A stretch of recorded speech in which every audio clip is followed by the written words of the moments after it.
गुरुतत्व का वैदिक रहस्य भाग 2।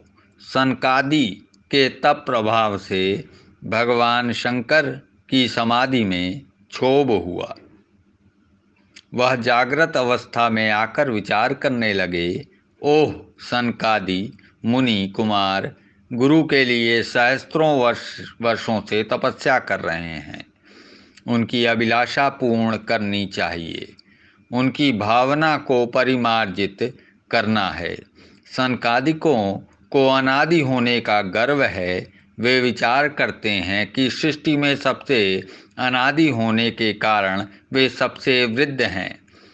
वृद्धायु अल्पायु को गुरु कैसे बनावे?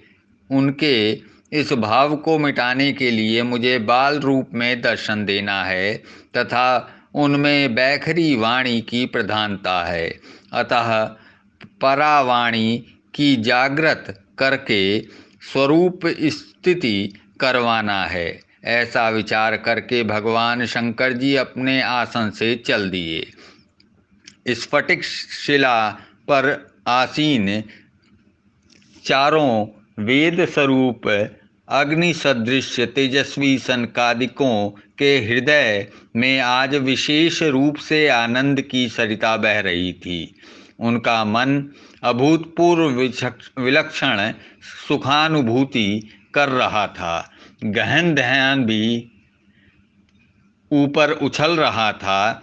ऐसा प्रतीत हो रहा था मानो आज उनका साध्य परम श्रेय प्राप्त हो रहा है।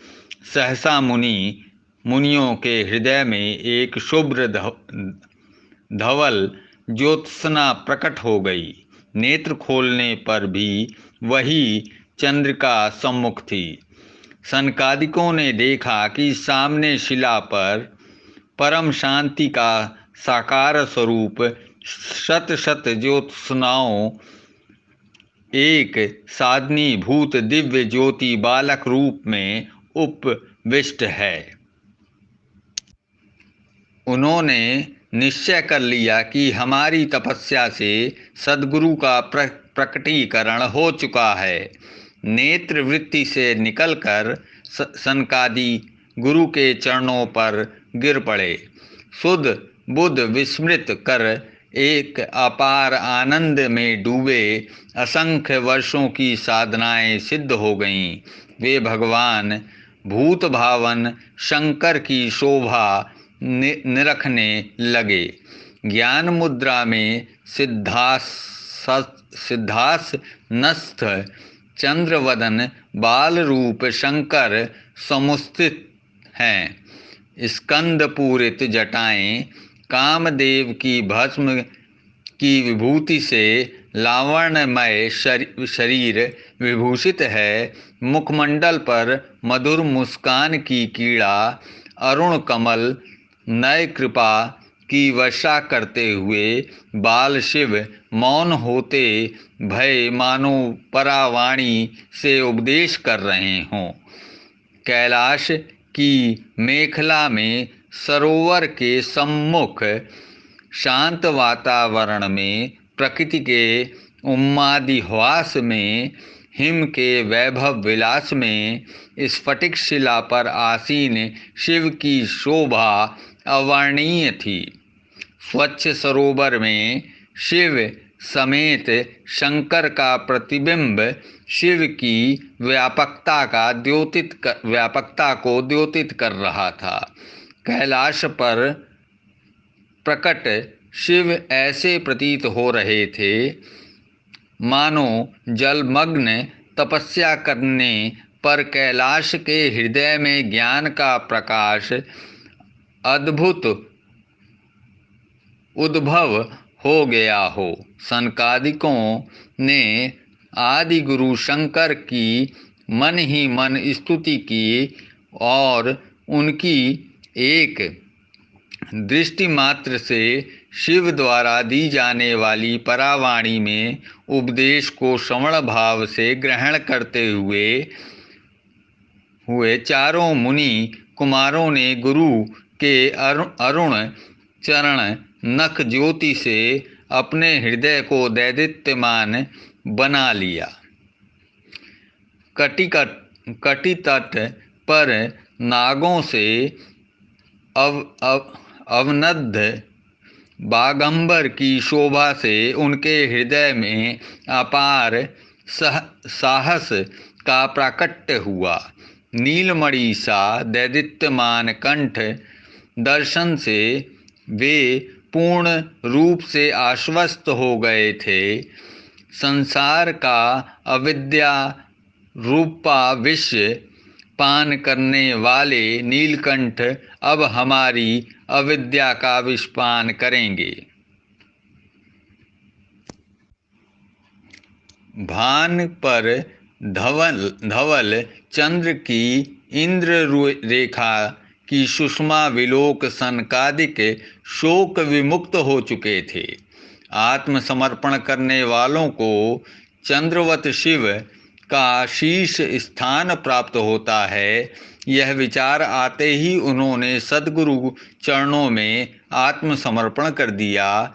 आनंद विभोर मुनियों ने शिव शीर्ष की गंग तरंग को देखा, जो हृदय सद्गुरु को समर्पित कर दिया जाता है।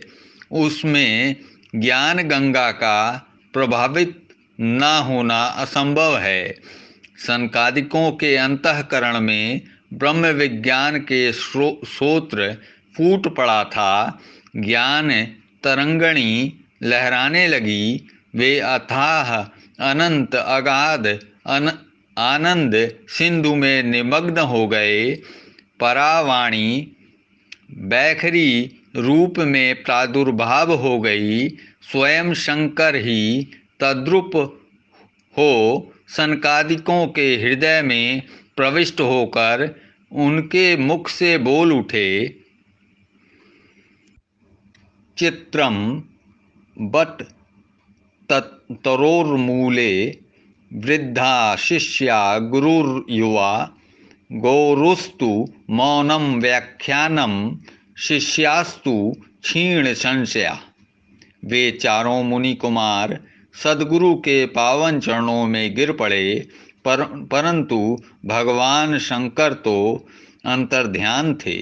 सनकादिक पूर्ण हो गए, कृत हो गए। युग युग की साधनाएं सिद्ध हो चुकी थीं।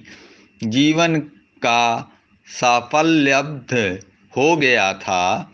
पुलकित शरीर आनंद रस नयनों से छलकाते हुए सनकादिक प्रेम विभोर हो पड़े।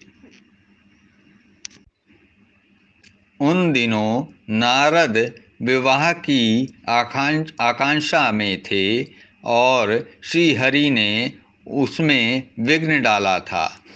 भगवान विष्णु को श्राप देने के उपरांत नारद को परम क्लेश हुआ। वे विचार करने लगे, ओह, मैंने यह क्या किया? मेरी बुद्धि कैसी हो गई? जीवन भर कठिन तप का क्या यही फल है? पराभक्ति की क्या यही पराकाष्ठा है?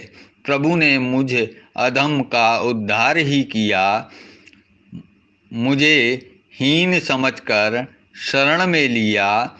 स्वामी ने तो अपना कर्तव्य पूर्ण रूप से निभाया। मुझ अभागे का नरक से उद्धार किया, परंतु मैंने उनका क्या प्रत्युत्तर दिया? ओह, यह कैसी कृतज्ञता है मेरी! अपने सेवक होने का कितना विभत्स रूप दिखाया अपने प्रभु को। परम दयालु, पतित पावन, शरण प्रभु का अनादर किया, अपमान किया। हाँ, मेरी बुद्धि को धिक्कार है। ओह, उस समय की स्मृति अब शल्य बन गई। अपने प्रभु को क्रोधांध होकर कटु शब्द कह रहा था और करुणा वरुणा लय प्रभु मुस्कुरा रहे थे।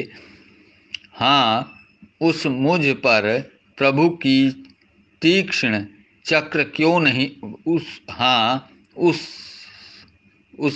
उस समय प्रभु का तीक्ष्ण चक्र क्यों नहीं मुझ पर चल पड़ा?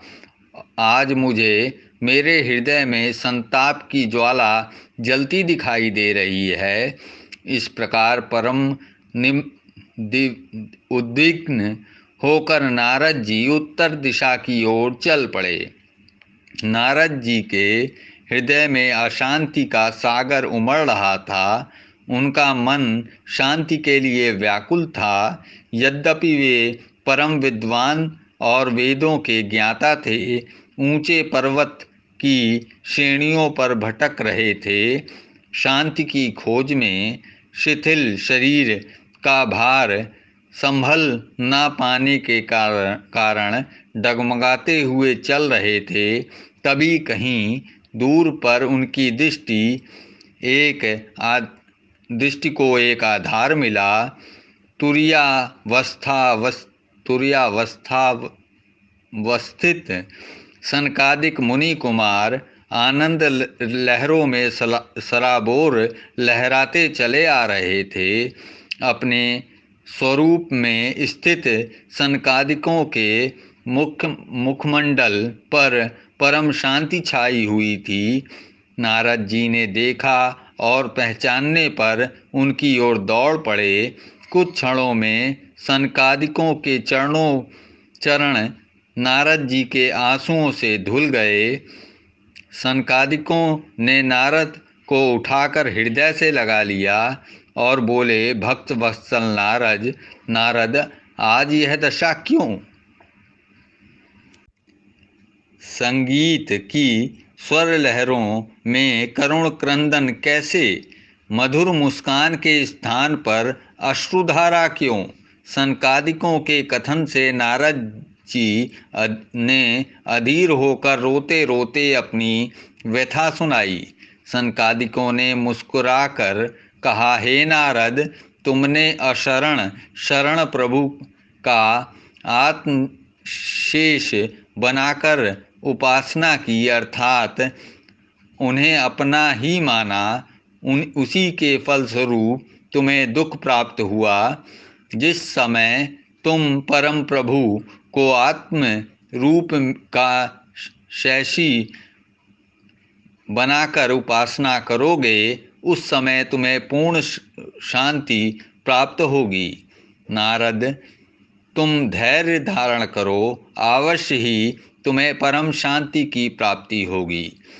जब कोई अपने को पतित समझ लेता है, तब उसे उठने में देर नहीं लगती। नारद को कुछ आश्रय मिला। प्रकृतिस्थ होकर बोले, ऋषियों, मुझ निराधार की रक्षा कीजिए। हे पतित पावन शरण मेरा उद्धार कीजिए। मुझे अथाह अशांत सागर में डूबने से बचा लीजिए। मैं परम दुखी हूँ। सनकादिकों का हृदय द्रवित हो उठा। सुंदर शिला पर बैठकर नारद जी को परम ज्ञान देने लगे। शंकर से प्राप्त ब्रह्म ज्ञान में सनकादिक तरंगित हो उठे। बोले, हे नारद, शंकर के मुस्कुराने से अनंत कोटि ब्रह्मांड आंदोलित होते हैं। जिनके भ्रूभंग मात्र से त्रिभुवन विकंपित होते हैं। जिनके चित्त प्रसाद से सारा ब्रह्मांड प्रसन्न हो जाता है, उन्हीं शंकर का स्मरण करो। नारद आशुतोष भवानी पति शिव का स्मरण में निमग्न हो गए। तदोपरांत चित्त के शांत और शुद्ध होने पर नारद को सनकादिकों ने वहीं ब्रह्म विज्ञान प्रदान किया, जो उन्होंने शंकर से परावाणी में प्राप्त किया। नारद उस समय ब्रह्म विज्ञान की प्राप्ति कर पूर्ण हो गए। उनके हृदय में आनंद सिंधु उमड़ पड़ा। वे आत्मतुष्ट होकर पूर्ण महारस में डूबे हुए पर्वतीय रमणीय श्रेणियों में विचरने लगे और इस प्रकार इस सृष्टि में गुरु शिष्य परंपरा का प्रादुर्भाव हुआ। गुरु शिष्य परंपरा पर आधारित इस व्याख्यान का संकलन विख्यात वैदिक ज्योतिषाचार्य और उपचार विधान विशेषज्ञ विष्णुकांत शास्त्री जी ने प्रस्तुत किया है। वह ब्रह्म विज्ञान संहिता और ब्रह्मलीन स्वामी स्वयं भू तीर्थ जी महाराज का इस ज्ञान के लिए आभार भी व्यक्त करते हैं।